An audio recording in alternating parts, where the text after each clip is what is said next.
go ahead then. And again, if you're chatting, make sure to select Hi, Amanda. all panelists and attendees in the chat button here. In the to line, select all panelists and attendees so that everyone can see your chat. And we will be taking your questions as we go. So let's go ahead and get rolling. So I know we are all going through so much right now. When I had the idea for this webinar over the weekend, and then on Monday started putting the outline together, and then Tuesday creating the slides, and Monday now seems like it was a year ago, not just a few days ago. So there's so much that we're all dealing with for ourselves, our families, our businesses, and our communities. So I just want us to take a moment here, kind of just take a deep breath and think about, what are you grateful for right now in this moment today? And remember, choose all panelists and attendees in the chat so we can see that. What are you grateful for right now?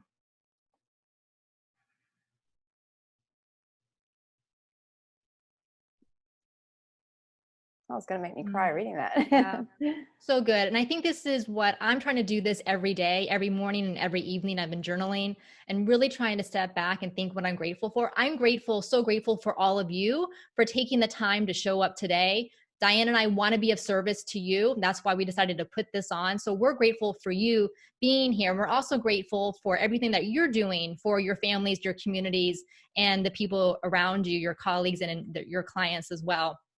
So thank you for that. So one thing that I also am grateful for is that I do have about 20 rolls of toilet paper, which I don't normally. I'm not like a big prepper stalker, but I did do that. And, but I felt like I went more time grocery shopping last week than I have done all year long. Yeah, exactly. I think the cats are destroying the toilet paper. So yeah, so definitely grateful for that. I assume we're going to get more toilet paper in stock at some point. Until then, I'm rationing as we go. Yes.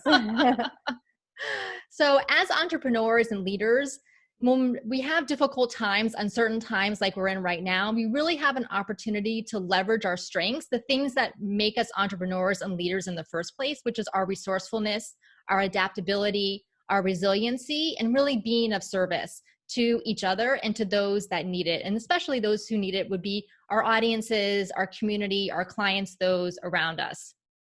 And so when I say that we have an opportunity, again, the being of service is what I try to keep in the forefront, because we don't want to be this guy. It's not about being opportunistic. We don't, and I know that for those of you who are here, who listen to the Speaking Your Brand podcast, who worked with me, worked with Diane, we know that you're not like that. But I just have to say, none of us want to be this guy. We don't want to be leveraging times like this to be opportunistic. And that's where all the hand sanitizer went, by the way. And after this article came out, he did end up donating or being nicely requested to donate all of those supplies to the people who need it most.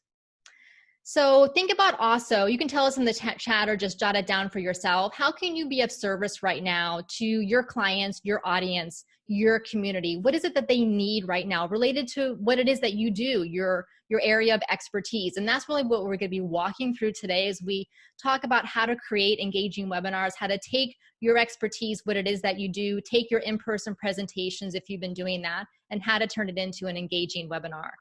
And remember, if you do want to chat with us, just make sure to select the all panelists and attendees in the to line in the chat.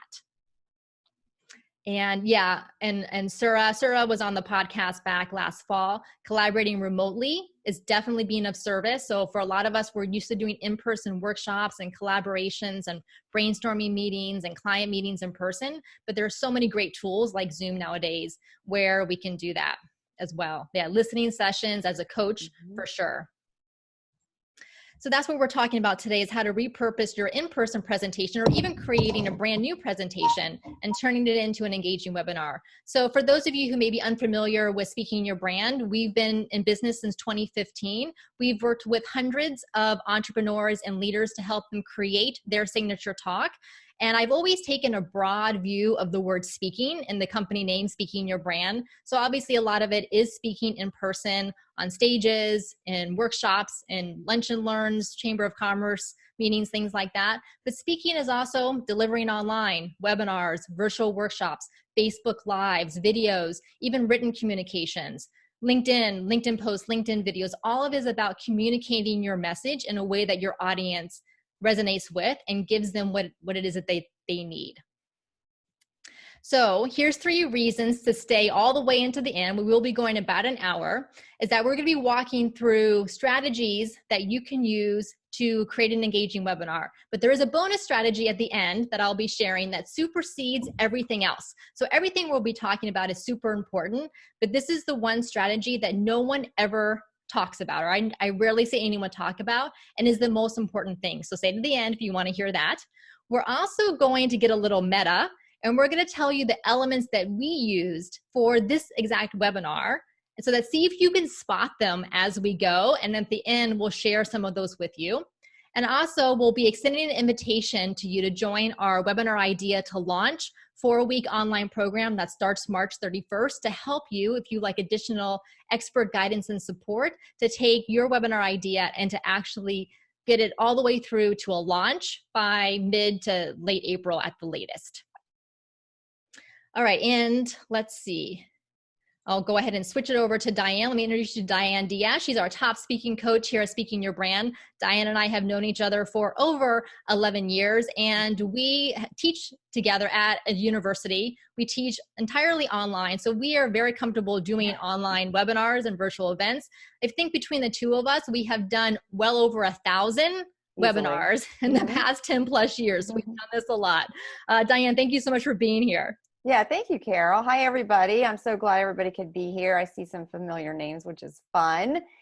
So as you all have probably experienced, and we've experienced it as well, speaking events are getting canceled or postponed, hopefully just postponed. But when that happens, you know, obviously you're here because you want to learn how to transition from doing in-person to doing online speaking engagements, but you want to make sure that you're being supportive and understanding to the event hosts or to the organizations that have had planned for you to come speak to them, because they're also going through this too. We're all going through this together, right? So it's not obviously it's not anything that they've done. They do have to cancel. And so, you know, just try to be as supportive as possible, because that's being of service is trying to find a way to make it work in spite of what's happening. So to that end, then try to get a new date scheduled if you can, to do it in person, which would be nice. So if you can schedule for a date in the future that, you know, when we maybe know more of how this is all going to shake out, try to get a date scheduled for that. And then that way it shows a commitment on your part to still be part of bringing this information to their audience, and also shows that you're working with them and that you're being understanding and supportive. Also offer to do it as a webinar or a Facebook Live for that group or audience. You know, and what you're going to learn here today is that you can transition your content to being an online offering. There's a way to make it work. They might not have thought of that, because remember, they're dealing with a lot of other things. They're dealing with, you know, maybe how do I pay my employees, or, oh no, this event is canceled and now I can't do that training. Maybe it was training they actually did need to still continue to work. So find a way to make an offer to do it either via webinar or a Facebook Live could work for them if it's a group that you're going to speak into. So tell us in the chat, that would be a picture of me if it weren't a man, because I've been to online webinars like that. So tell us in the chat if you've attended a boring or a poorly done webinar, and what made it so boring or poorly done. We've all been there. Like we've all been on them. Yes. Yeah. And it's really disturbing when we're on them, because we know it could be better and we're like, oh, this is so bad. Yeah. So low energy. Yeah. No energy. Yeah. Death by PowerPoint. Oh my goodness. Yes. Lack of follow-up resources, too much text. Oh my goodness. Mundaneness. Poor monotone. Audio. Yes. Yeah. Person spoke for 20 minutes and we couldn't hear them. Oh no. That's not good. All a sales pitch. Oh yeah. That's not good either. No audience interaction. Slides that don't change. Yes. We're going to explain to you how to make that work in an online environment. Ferris Bueller. Bueller, yeah. For the youngins out there, Bueller. Like, is this thing on? Is this thing on? Right? No slides or face, just a random image with a disconnected voice. Telling me what to do, not how to do it. Yes. Good. Yes. Yeah.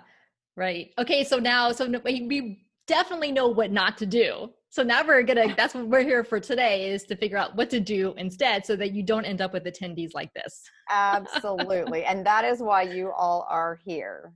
Yes. So you can repurpose your in-person presentation into a virtual one that is engaging, that is interesting, that is as interesting, maybe possibly even more than the one you would have done in person. You do have to make adjustments to it, and that's what we're going to show you. But you can take that content. So you're not reinventing the wheel. You're just finding a way to apply it to the virtual environment. And we're going to show you how to do that. So we're going to be covering selecting your webinar topic. So, again, this speaks to that idea of just making it interesting and engaging, and, maybe an interesting title and what you're going to be talking about. Structuring your webinar so that it's structured for the online environment versus an in-person setting. Avoiding content overload. So not tons of slides with tons of text, and, how to kind of manage that, what avoids that overload. Keeping your audience engaged. So obviously, being that it's online, you're not in person with them for, facial expressions of your audience and all of that. So how do you keep them engaged in the online environment? We're going to cover slides, what to do with your slides. It's how it differs from the in-person, which it does. So we're going to go over that. And then we're going to talk about technology and prep. So how to prepare for delivering your webinar or your virtual, Facebook Live or whatever it is, how to prep for that and possibly avoid some pitfalls that can happen. So this training is for you all. Please ask questions along the way. We want to, I always feel like, and I say this to all my audiences, whether it's my students or any, doing a webinar, I like questions along the way because then it doesn't lose context.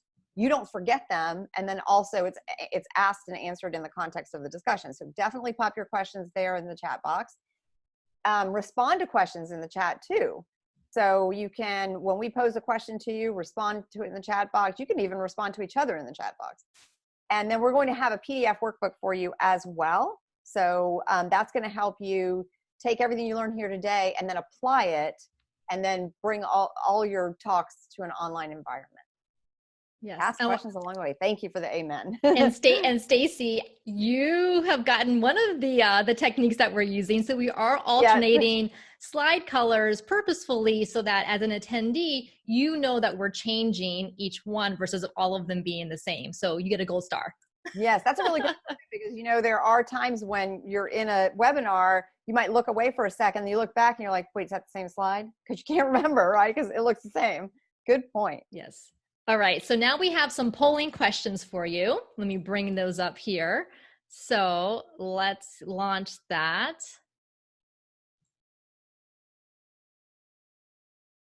All right, here we go. So go ahead and answer these questions. The first one is, have you hosted a webinar or virtual workshop before in any time period?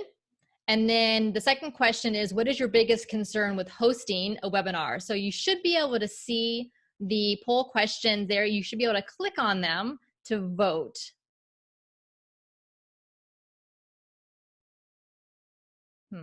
Let's see. Can you all see the poll questions? I don't see them. I don't think we can see them. Oh, okay. They don't see them. Attendees are now viewing questions. No. Okay. Well, all right. We can just, let's end the poll. All right. Let's relaunch it one more time. All right. Can you see the questions now? Okay. I think we can see, now we can see them. Yes. All right. So go ahead and answer those questions. There we go. Now the voting's happening. See, this is how you roll with it. Yeah. That's okay. Technology is all good. Yeah, it's good. Let's try it again. All right. So let's see. All right, great. Thank you for all your answers. They're coming in. We got about 60% voted so far. All right. Let's give it another 5 or 10 seconds. Laura says, I host a party and no one shows up. Bad feeling. Well, nowadays, no one is going to physically show up. No, they're literally not going to show up. All right. So we have 60% of you have never hosted a webinar or virtual workshop. Oh, great. So you are definitely in the right place. And let's see, biggest concern looks like number one, I'll be in the poll and I'll share the results here. Biggest concern is the keeping the attendees engaged. Great. Unsure of technology. Yes. Selecting content. And so those are the big ones. And then, so some of you have hosted them quite a bit and some of you once or twice. Okay, great. Good to know. That's really interesting. Yeah. Yeah. All right. So let's go ahead and get moving along. Let me close that poll here. So strategy number 1, give your audience what it wants. So what do you think your audience wants? Well, here are the things. Now, this actually goes for both in-person presentations and virtual ones. They want expert insights from you as the expert in your field that you're teaching on. They don't want generic things that they can find if they Google it and they find 10,000 resources for it. They want to know how it's relevant to them. So they want to talk about themselves, the challenges that they're having, the obstacles they're facing, the goals that they have. This is why we're asking you a bunch of questions along the way. They also want to see who else is in the room. So this goes for sure for in-person presentations. That's why like show of hands questions or getting people to share out loud is really important. But in virtual settings like this, that's why we're encouraging you to use the chat, and especially to chat with everyone, not just with us, so that you can see who else is here, what is it they do, and maybe you can take the connections you're making here in the webinar, and I was gonna say move it offline, but move it into another online realm in this case. So that's what your audience wants from you as far as your topic and your content. So when you think about selecting your webinar topic, how can you be of service, especially in times like we're in right now? What does your audience need right now? How can you be of service? Now, we've never done a webinar on webinars before. We've done lots of webinars on different topics, but over the weekend, I thought, what is my audience? What do you all need right now? And you need to figure out how to take in-person presentations and put them online. So that's when we realized that this would be a great webinar topic. So what unique perspective or experience do you have? And what do you do or think differently than others in your field? So thinking about all of these questions can help you to determine what would be a great webinar topic for you to do. And so then once you figure out the topic and you have a general idea of what it is that you're going to be presenting on, just like at an in-person presentation, you want to provide your audience with learning. So they do want some type of information, training, valuable content. They also want activities to do. So that's why we're telling you to type things in the chat or to jot things down. We have that PDF workbook that we'll be sharing the link to. They also want to make a connection with all the social distancing, physical distancing that we have to do. Having an online webinar, whether you have 10 people on it or 100 people on it, you're providing a sense of community and connection. And then you also can use virtual environments for collaboration, especially with smaller groups, where you can see everyone on camera and you can have these collaborative sessions as well. Here's the key though, no content dumps. We are all experts in what we do. We have so much information we want to share, but we can't share it all at the same time in just an hour. So we have to realize, what can our audience handle right now? How much information can they handle? And how can you keep it so that you have a variety of things that you're doing on your webinar and not just doing a content dump? And this goes whatever your topic is. I mean, I have gotten so many emails from companies that are doing webinars, understandably so. You know, the joke was everyone and their mother has a podcast, and now it's everyone and their mother has a webinar right now, which is great because the demand is there. But there's no topic that's too boring for a webinar. You can make any topic interesting as long as you mix it up. But we all have really short attention spans. Now, I'm not going to make you say it in the chat, but how many of you have already checked social media, your email, or a news website during the 20 minutes that we've been on here? Now, I have not because I'm busy talking to you, but I'm sure a lot of you have because we have short attention spans. Okay, CS is not me. Great. Okay, good. I'm glad to hear that. But this is why if you have a longer workshop that you normally do or a longer presentation that's say 2 to 3 hours or even a full day, it's really hard to translate that entirely online because it's just too much for people to take at one time. So it's better to do a webinar series, do like 3 weekly webinars in a row that are 60 minutes long, or do a couple of them, or just trim up your content. If you have to do a longer virtual event, so the organizer you're working with insists that it has to be all done on one day, then give your audience breaks at least every hour, 5 minutes breaks for them to kind of like not log off, but kind of walk away, check their email, get a drink of water and come back. So you just want to make sure that you do that. It's better to do shorter webinars though overall. So here, let me give you a few examples of kind of different webinar topics to spur your brainstorming here. So here's a client of ours, Maureen Taylor. She's known as the photo detective. She can look at an old photo, could be from like the 1850s and 60s when photography was brand new, all the way through the 20th century. And she can figure out through looking at the photo and through research who's in it, what time period it is, what place it is. She's amazing. She's been on the Today Show, The View. She's an internationally recognized expert. Well, she's now doing webinar series, online masterclasses to help people with digital photo organizing and with identifying their family photos. And so this is a great example of, she does a lot of in-person presentations and workshops too, but she's also been able to translate it online to reach even more people and a bigger audience. Yeah, Amanda knows Maureen. She's great.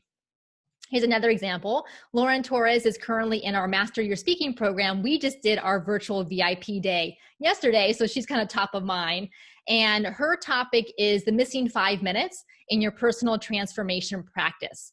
And so she has about a 45-minute long presentation that's very experiential for her audience, and she does it mostly, again, in person, but now she's doing webinars related to that where she can still provide her audience with an experience, not just content. And so that's her topic. So that's an example there. And if you're looking for more information after we're done today, there are these 2 episodes on the Speaking Your Brand podcast that explicitly talk about webinars. The first one was episode 116 on 16 ways you can use your signature talk. The other one was episode 117 with Lorena Klingel. And we specifically talked about turning your signature talk into a lead generation webinar. That was an on-air coaching call. And Lorena may be on here today. If she is, she can say hi. She is great. She lives up in Canada. All right, let's keep on going here. So I want you to tell us in the chat, again, choose all panelists and attendees, what could be your webinar topic? Do you already have a topic that you've been presenting on in person? Or do you want to think of a new topic for a webinar that you would imagine that you would be doing this webinar sometime in the next 4 to 6 weeks? What would be your webinar topic? Oh, hey, Lorena, so glad you're here. All right, so tell us in the chat, what would be your webinar topic?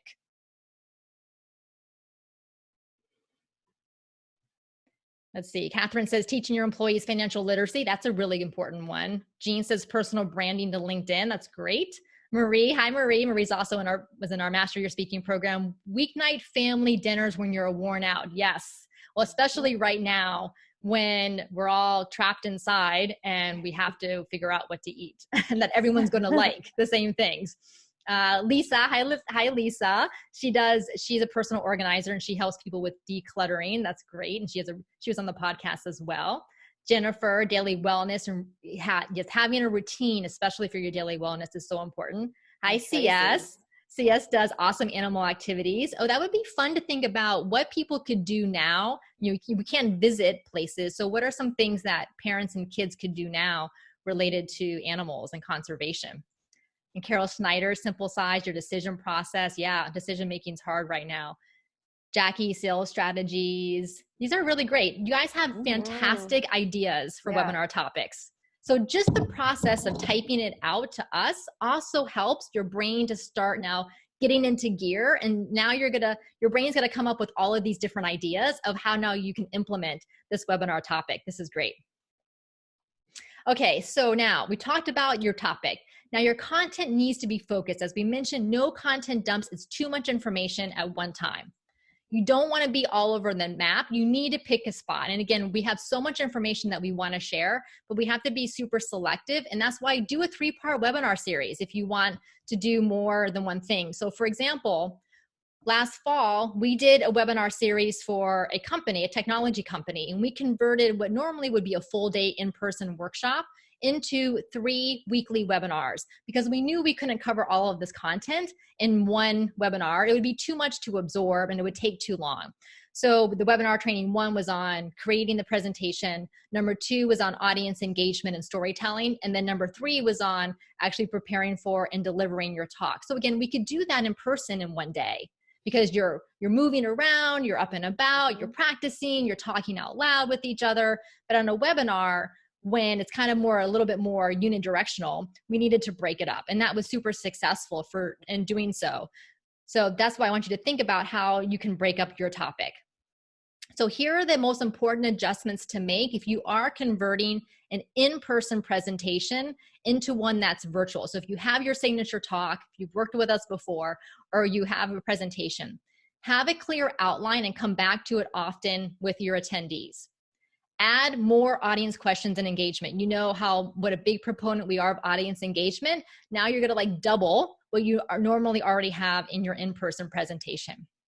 You also need to shorten your stories and shorten your explanations of concepts. Seems counterintuitive. In-person presentations, a lot of times we like to open with a really compelling and a richly detailed story with, what was the scene? What was the dialogue? Who was in it? What were people thinking about? But you have to dramatically shorten those stories and those explanations for webinars. And also you're going to shorten each audience activity. Instead of giving people 5 minutes, maybe you just give them a minute or two for that activity, and you're going to do more of them, again, to keep the pacing up. So let me show you visually and what this looks like. So here was a client we worked with a few years ago, and this was their slide deck when they came to us that they would present on. Yeah. Yikes. Yeah, you can see so they work with the defense industry. They are a fantastic women-owned, women-run company, and she's amazing. But obviously, creating slide decks and presentations is not their area of expertise. And so they have a lot of great information, but it was too densely packed and it was too much for one presentation. And there was no structure. There was no journey from beginning to middle to end with what they were sharing. So we worked together and we got it looking like this. So you see, big improvement, much bigger text. There is a progression of what it is that they're showing. There's audience and engagement activities. There's case studies. They're polling their audience. They're asking questions, right? It looks so much better. They hired an illustrator, a designer to create this. I just draw little sketches of what I think a slide should look like. And I'm like, here you go. Go find a designer to do that. So that's the difference between those two. And they had such a fantastic success with this. Plus they just enjoy giving the presentation so much more. It's so much more enjoyable to give when it looks like this and it's designed and flows like this. So how did we get there? Well, we used our framework, our signature talk canvas, to map out the talk. And in that PDF workbook, we give you a way to do this. Now you can go buy a poster board. You can see them in the back here and buy Post-it notes and do it. But in the PDF workbook, there's going to be sections where you can do that. And then we go over and explain to you our 3-act structure that we use. And this is actually what we're using right here today on the webinar.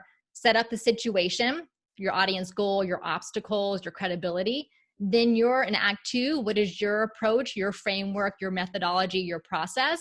And then Act 3 is, okay, we've discovered, or we know what the problem is, we know what the solution is or the framework is. Now here are your next steps, and here's the call to action. If you are using your webinar for lead generation or sales, you can definitely include a call to action, and there's ways to integrate that throughout. So that's our framework. In that PDF workbook, we provide this information to you as well as little boxes for you to fill that in. So you're all good to go. All right. So Diane, any questions that have popped up in the chat as I've been going, or are we good to continue on? I think we're good. Okay. The only question was about, would the workbook have all this general information, which it does have some, but then I let her know that they'll also get the recording. So yes, correct. Exactly. Yeah. All right. So now I'm going to pass it back on to Diane. Yes. All right. So strategy number 3. So don't fall off your chairs. More slides and more text on your slides. Yes, we realize that is different from what we normally advocate for your in-person presentations. But remember, you're trying to keep the attention of an audience that might be possibly distracted by other things. And I mean, how many times have you been on a webinar and you're doing other things while you're on the webinar, right? So again, also, as we referenced before, having more slides and then the colors changing is going to help people know that it's different information. So more slides, more text on the slide, because you need to keep them engaged and keep them knowing and following along, versus when you're in person, you are there, you're delivering it, you're engaging with the audience in person. It's a completely different dynamic of what happens in person versus what happens online. So here is an example for an in-person presentation. You can see that it's very image driven, because when you're standing there in front of people, you've got the image that engages them visually. Maybe you've got 1 or 2 words or a few words on a slide, but they're listening to you talk about that, whatever that image relates to. They might ask some questions. They might converse with each other. Maybe you're doing an activity. So it's a totally different dynamic versus being in a webinar. So here's the slides for this webinar where you can see, yes, we have images, but there is much more text because people are also taking notes. So they want to know, what am I writing down? What was she just talking about? So more slides, we've got more text on each slide. And you can see we're also kind of varying the colors and things of the different slides. So again, that might feel counterintuitive to what we normally say. But again, don't do this. This is far too much text. You know, presentations should be engaging whether they're in person or online. And when there's this much text, in my opinion, it's not only is it not engaging, but it just becomes really overwhelming. And I feel like the audience thinks, oh no, you're going to go over all of this. And I think when you break it up and then maybe you take this content and you turn it into 2 or 3 webinars, those are multiple opportunities for you to have engagement with that audience. So isn't it better to have 3 opportunities to engage with them than just 1? And you're doing them a favor by breaking it up and making it more interesting. So it just is going to benefit everybody. So to slide design, keep your slides simple.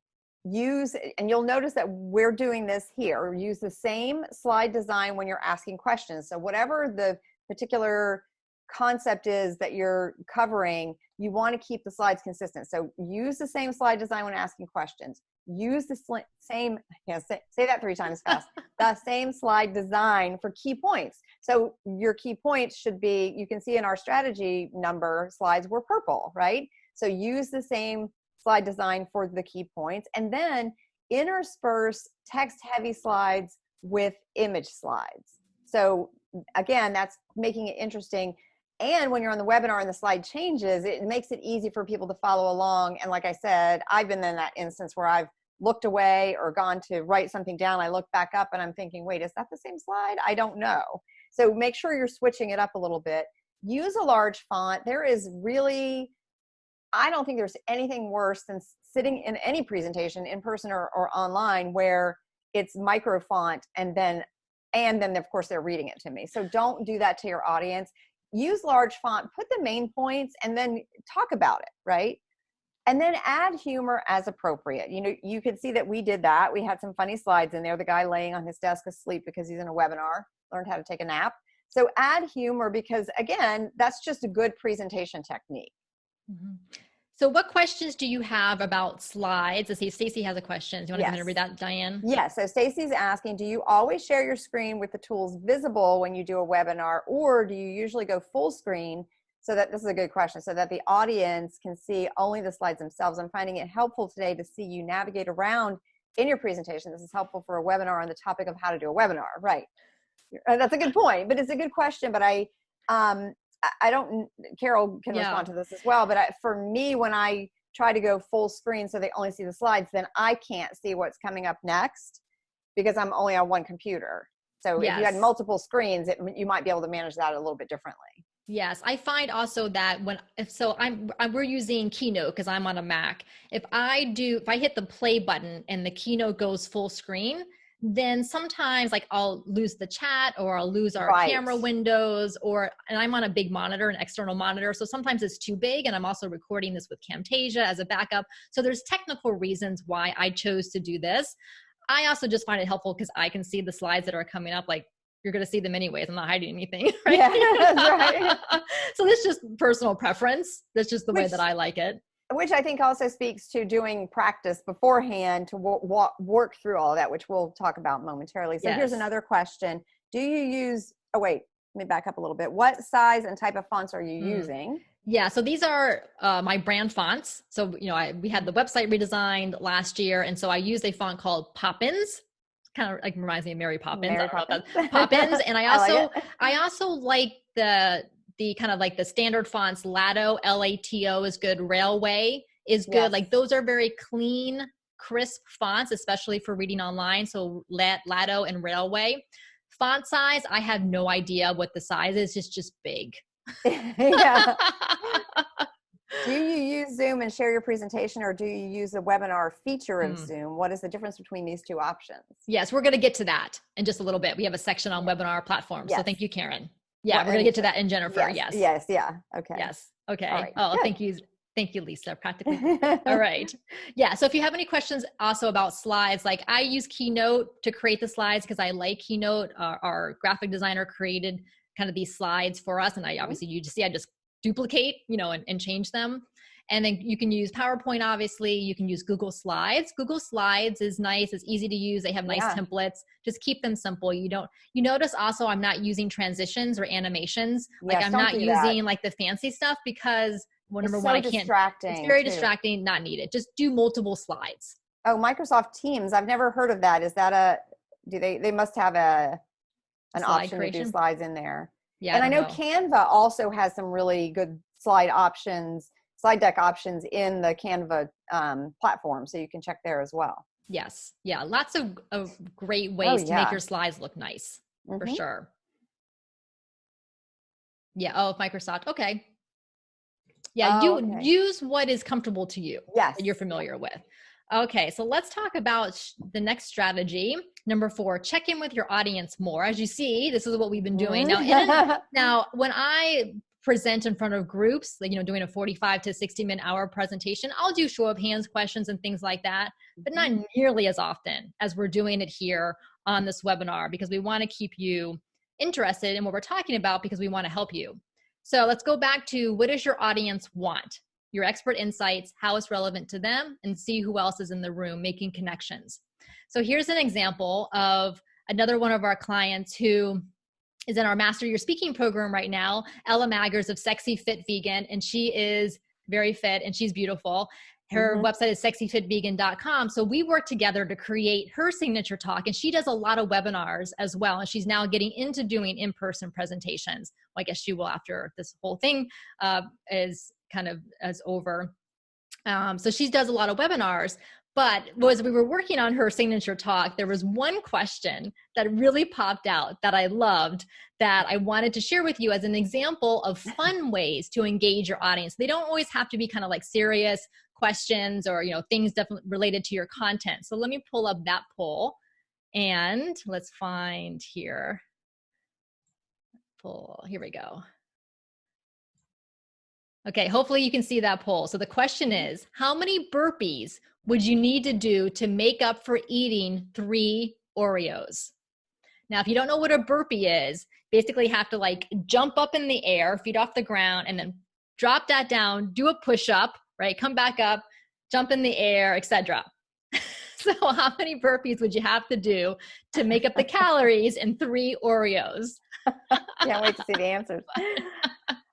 See, we try to be funny. Why would you want to do burpees? I agree. And you can see this has nothing to do with our content, but it's fun, right? Right. So this is adding that humor and also making it fun and engaging. So yeah, exactly. Okay, so oh my God, we have a 3-way tie. Let me share this here. So about a quarter of you all said either 200 burpees, 100 burpees, or why would you want to do burpees? For those of you who said the last, right on, right? Yeah, exactly. So the answer is actually 200. Wisdom of the crowd in action. You know how they say, like, if you have a jar of jelly beans, and if you have a crowd guess, they'll guess the right answer on average. There you go. Wow. 200 burpees. So good job, everyone. A lot of burpees.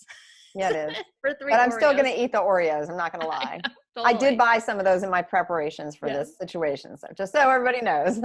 So definitely you can take your audience engagement from your in-person and translate it online in all different types of ways. Sarah said she was in denial. I'm with you. I know. All right, let me close that poll there. Let's see. Anne Claire has a question. Let's see. Big challenge. Our in-person session has a lot of hands-on exercises. We'll use the Kahoot quiz. Yeah, that's a lot of fun. Diane, I don't know if you can pop a link into the chat with the Kahoot link, the website. Yep. With the distance presentation, people can do individual writing, but we won't be able to play the dance game or other game where we line up and match numbers. We can just talk about the hands-on exercises, but it won't be as impactful. Okay, well, I challenge you. I think you can play the dance game even online. Like, we can all get up right now. If I had some music, we could play some music and we could dance around. That actually would be a lot of fun. So you can And totally, I think it would make people laugh too. yes, like, You know? really, like, this is the time, like, think, like, there are no rules. There are no rules to webinars. There are no rules to Zoom sessions. Like, have a dance party. If you can't line up physically to match numbers, maybe there's a way that people can, like, get a Post-it note, and you can assign them a number. They can write a number and they can be like, okay, here's my number. And you can look around with it. So there's a lot of fun ways. Well, and there was also a question before that. Will we talk about breakout rooms? Yes. Yes, we will talk about breakout rooms. Yeah, Okay, Marie says Hillary Rushford. Yeah, dance party, totally. CS, yeah, CS has Paris. They love the dance. Yeah, bring the animals in. We can do that. So Diane put the link to Kahoot. Kahoot is a fun way to also get participation with your audience. All right, so now we're going to run through, and purposefully, we put a lot of text on these next 2 slides so that you can take screen captures of them, or you can jot down the notes. But now Diane's going to share with you all 10 ways that you can engage your audience. Yes, and we just shared some personalized ones too. So there you go.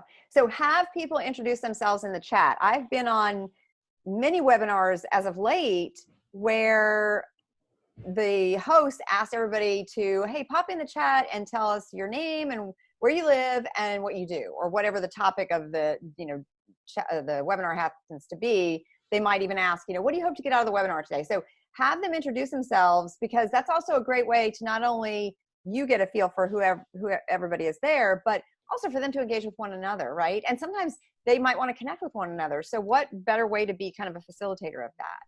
And then ask questions after you've explained something. You can see that we're doing this too. As we explain something, we're asking you for questions, and then we're going back in the chat and reading the questions and answering them. So make sure you pause for those questions. As we said before, take questions as you go. So after you've gone through a certain topic, pause and then go back and look at the questions, or ask now, are there any questions about what we just covered?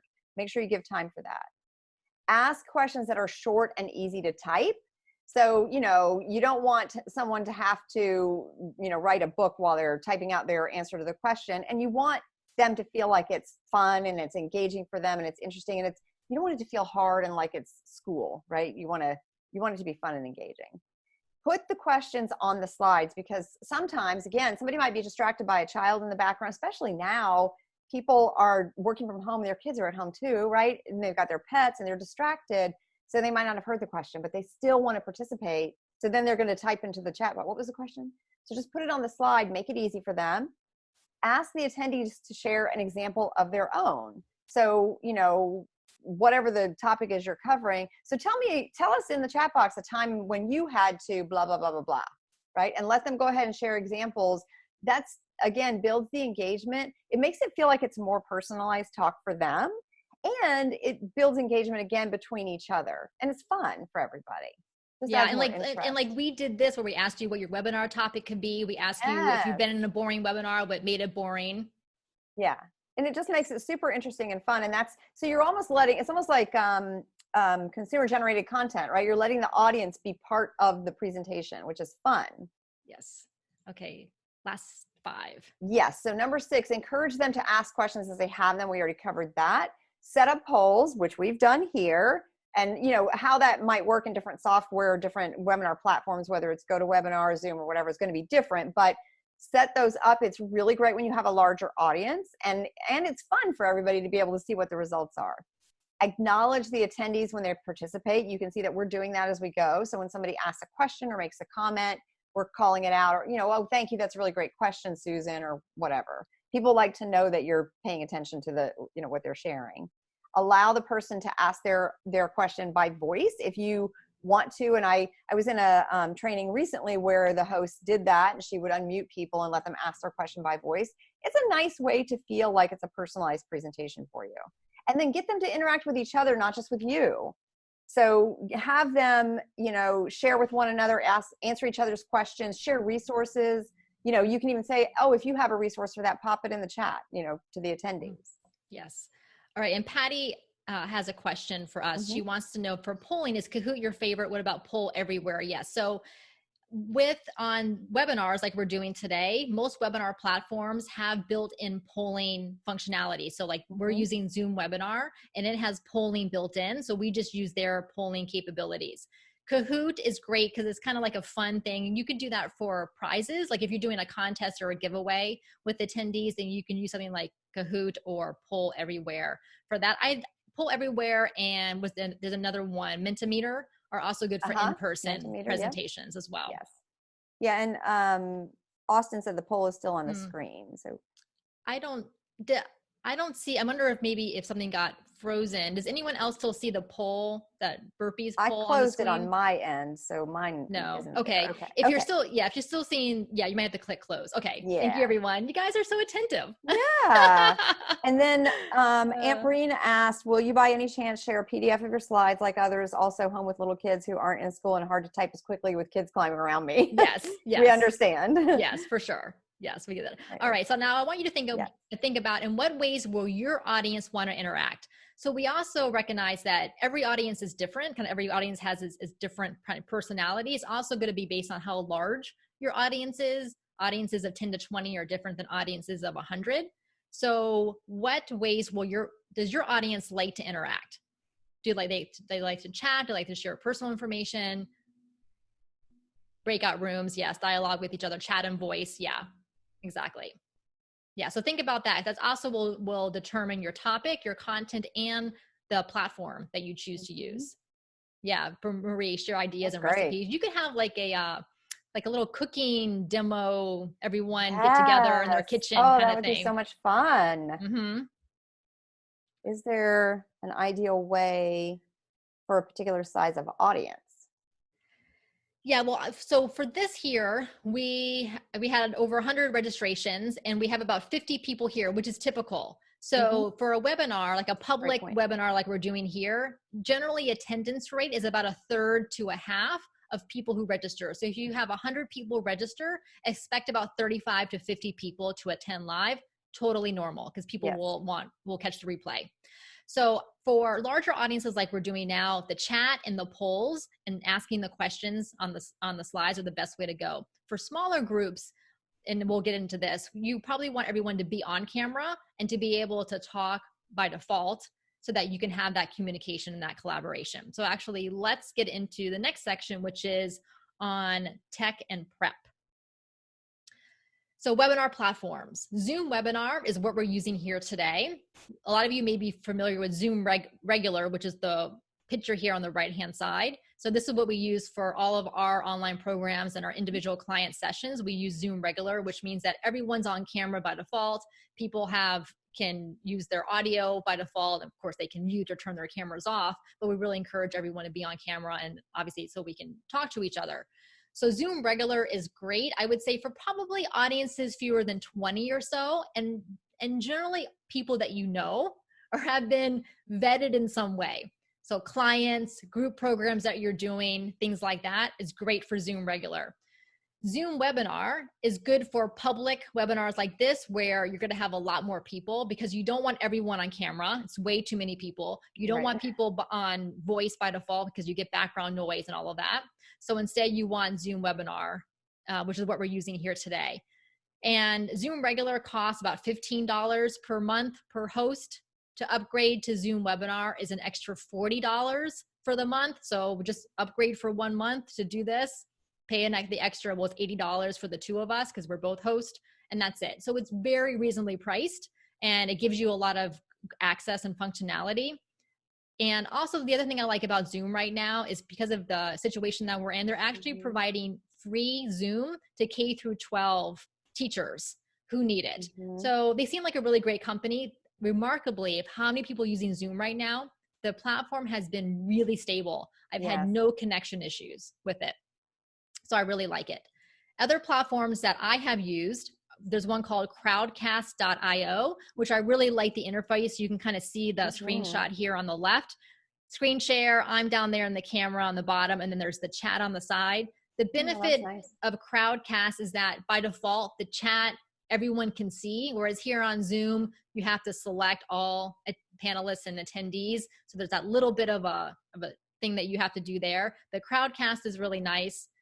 And they have different plans. I forget how much they cost. If you want to stream to Facebook Live, so if you have a Facebook page or a Facebook group and you want to stream into there, I've used Be Live before and it works pretty well. To do that, you can pop up people's chat comments here on the screen, like you see on the screenshot on the right. You can do your screen share and you can have people on camera. So those are this. I know people are also putting other webinar platforms in here, Webinar Jam, Easy Webinar, and things like that. So I would just say that test the platform that you want to work with. As far as my recommendations, I would recommend sticking with Zoom or Crowdcast, or Be Live, only Be Live if you want to do Facebook Live. But I've Zoom done or Facebook Crowdcast. Live from Zoom into Facebook. Oh yeah, you can do that so now. So yes, just so everybody knows. That is true. Yeah. The reason I recommend sticking with Zoom or with Crowdcast is because you don't want technology hiccups right now. They are very stable platforms. They are big platforms. They have the bandwidth, they have the resources to try to make the technology as seamless as possible. You could spend weeks researching all the various webinar platforms. There are pros and cons to each of them. Just pick one and go with it. That's my biggest advice. Don't get stuck in analysis paralysis. Just pick what works well. All right. Smile, you're on camera. Now we are, you are not, but you must be on camera during your session.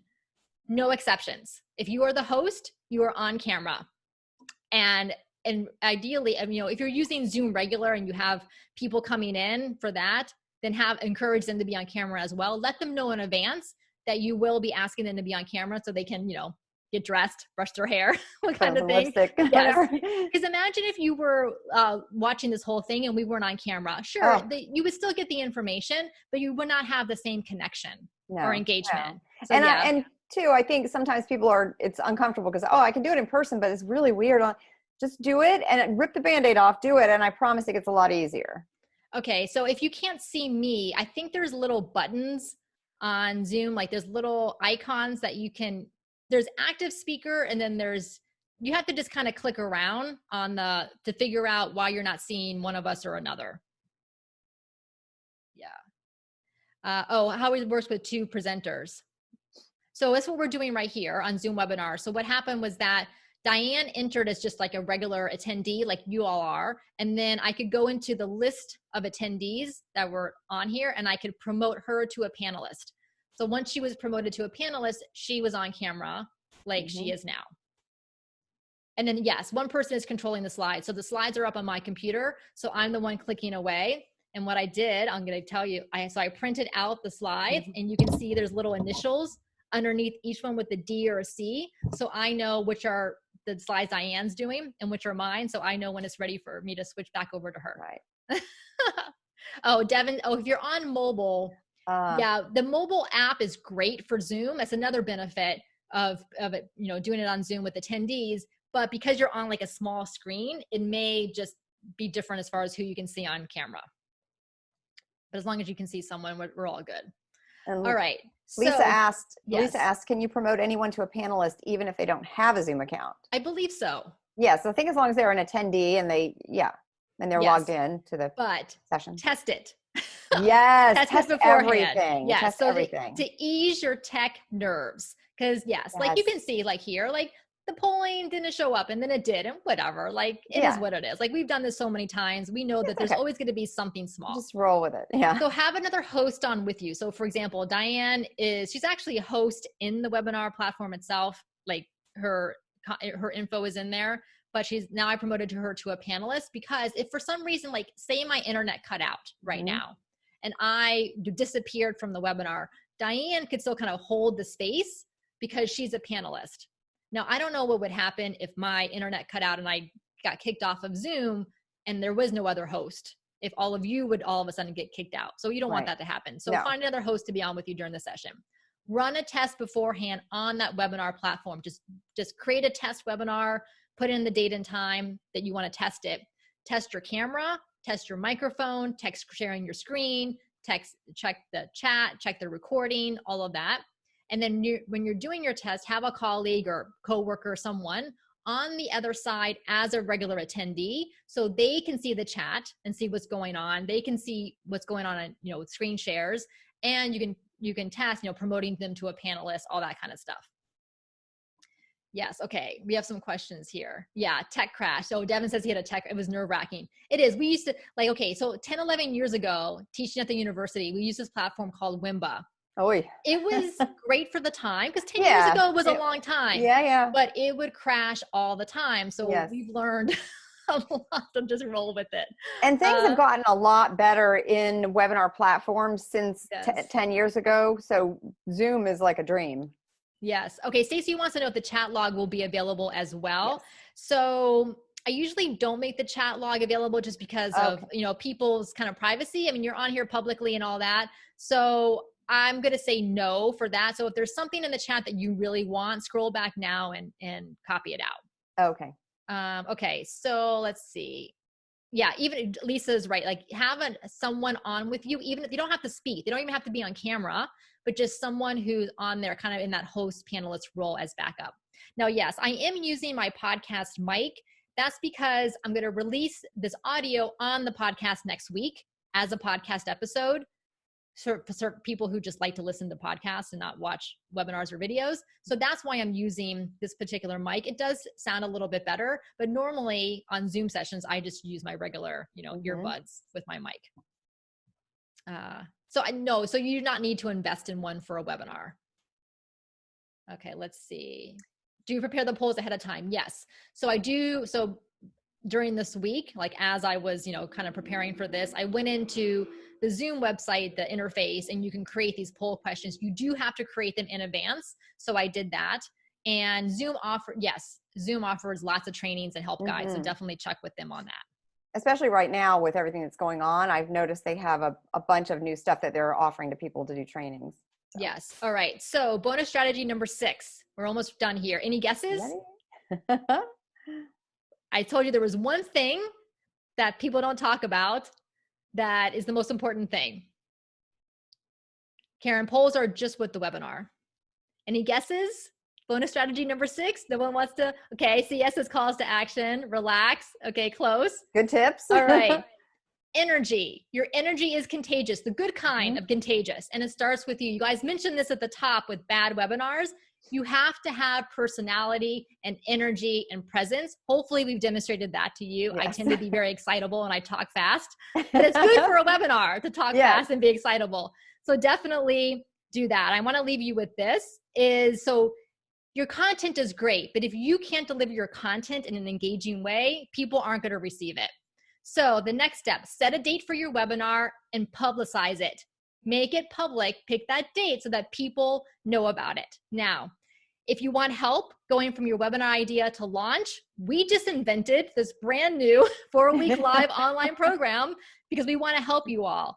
So it starts March 31st. We will help you to select your topic and content, help you create your outline and slides using our framework, experience in real time these various webinar platforms so you can decide which one to use. And we're going to help you to learn how to promote your webinar and sales tips for your webinar if you are going to use your webinar for lead generation and for sales. So the price is $497 for today. After tonight, it will go up by $100 to $597. You get 4 weekly live group calls on Zoom. We're doing weekly virtual office hours on Zoom for our clients during March and April. So you get that too. And you get our private membership site on Mighty Networks. This is a fantastic deal. It's a fantastic offer. We want to help you right now when you need it. So if you're interested in that, you can type the link in the chat for me, Diane. Speakingyourbrand.com/launch. This is open to both men and women. Most of our programs are for women entrepreneurs, but we know we have a lot of men out there. Thank you so much for joining us today. So this is open to both men and women, all genders. So speakingyourbrand.com/launch, and you'll see these details there and as well as to sign up. So we hope you will join us. It's going to be a really fun and supportive way for you to get it done. Don't let perfect be the enemy of good. Your audience needs you. Your community needs you. Your clients need you. So get out there and do it. Yes. All right. We are basically at an hour. Thank you so much. Any final questions? We'll hang on here for a few more minutes to answer them. Yeah. Yes. Thank you all so much for coming. We really appreciate it. Yeah. We'll be sending out the recording and everything tomorrow. We have our Master Your Speaking group call today. We have virtual office hours for our clients after that. So today's a busy day. So we'll get everything to you by tomorrow, by Friday. Yes. All virtual, by the way. Yes. Thank you, Stacey. Thank you, Marie. Thank you, Janine. Thank you, Annie. Thank you, Alicia. Thank you, everybody. Yeah, really. Thank you guys so much. Yeah. You guys are going to be great. We set the webinar bar high. Thank you. Yes, we appreciate it. All right. Thank you, everybody, for coming. Yes, really appreciate it. All right. Well, everyone, stay healthy. Yes. Stay safe. Wishing health and wellness to you and your families and your loved ones. If you need anything from us, don't hesitate to reach out. We are here for you. Absolutely. Let's all support one another. Yes. Thank you, everyone. Thank you.